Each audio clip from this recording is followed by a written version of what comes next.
Hi there. So it's been a couple of days since we've had a update, and so I thought we would give you an update today. So I've decided that I would dress like a priest, because to be honest, in the last couple of days I've felt very slack and soporific, and I've been doing a lot of sleeping, which has been kind of surprising, but I felt, well, why not sleep? Because there's so much else that doesn't have to be done, so we might as well sleep.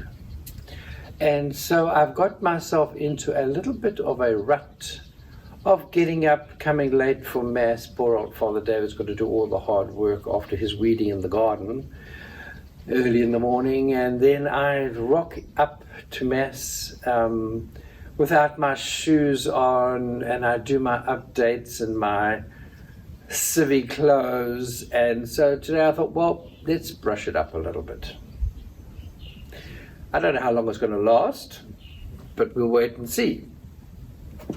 And just at the end of the Mass, the cat arrived. The cat came and started to revive our spirits. So I wonder if it isn't the same for many of us. Things are getting a little bit tough now, especially with the speech coming up this evening with our president. We're not quite sure what he's going to say. We've heard of all these economic decisions that they have been making.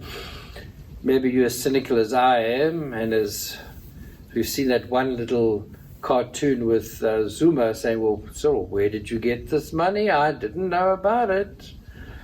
And that kind of takes the edge of the seriousness of what we're going through, because it's now becoming very serious, dear people. And we are noticing it with the SSVP. People are really getting hungry now. I received a lovely packet of homemade biscuits, and I promptly started to divulge them, because my policy is the quicker you eat them, the less the temptation in the end. But every time I have one of those biscuits, I remember people who have nothing. And as I go to the shop and I get myself and Father David a treat of wine gums, I remember that other people have simply got to buy rice and tomatoes and onions. And so things are becoming very real for many, many people. The government has realized it, and have we realized it yet? Because let's face it, most of us at Belito, and I include myself absolutely, live a very privileged life. We are probably in the top 20% of the population of the world. We have means. Yes, there are all arguments that we have done our best and we have learned hard at school, etc., etc., but we do live in a world that is unequal. How are we going to sort that out? You and I have got to find a way. And we can. And I believe in this parish we will find a way to tackle that, because we must. That will give us our soul. So let us think about those who are less fortunate than ourselves. And as we respond to the plea that Nick Jenkins and Father David will be working on today, I ask you to be as generous as you can. We will keep our garage open. You just come and you hoot, and all the lists, all the little things that are on the lists, on the list that you will be receiving today or tomorrow, you'll be able to come to the door, hoot. We will open either my car or the bucky, and you plonk it in there, and then that will go to the SSVP, to the poorest of the poor. Things like peanut butter, baked beans, things that many of us eat now and again, but we would rather have something from Woolies. But these are people who can't even imagine what Woolies looks like, let alone go and buy something from Woolies.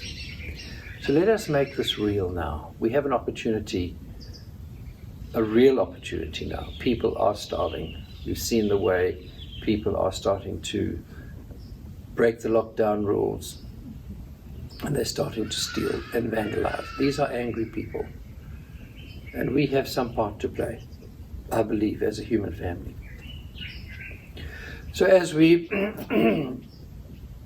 come together, sitting in our homes, getting maybe a little bit depressed and lethargic and apathetic, let us have a rethink. Rethink about people who don't have the opportunity of washing their hands, the opportunity of going to Woolies or one of the shops for a treat. I would also ask you to please remember 2 people in the parish. There might be others, but I'd like you to please pray for a lady by the name of Pam. There's Corin de Charmoy's mother, who had a very serious fall and went into St. Augustine's. And in St. Augustine's, she contracted COVID virus. She is now recovered, and we now need to find a place for her to rehabilitate, because the hospital has been closed down. We also remember Bridget, the wife of Matthias, who went to the Congo just before the COVID to receive a blessing of a child that they are adopting, and she is now caught up in the Congo, and we have no idea when she will be allowed back home to be with her family here. There are many other people who are suffering, and as we, including myself, are eating the treats that we eat so easily, let us remember that there are people who are suffering far more than ourselves, and we can help, certainly in our parish. And you have been and are always so very generous. Father David and Nick will work on the presentation for you so that you can contribute directly into the SSVP account. Those details, the Zappa details will be given to you, and the list of commodities that they need will also be presented to you, that you can deliver here and we can distribute.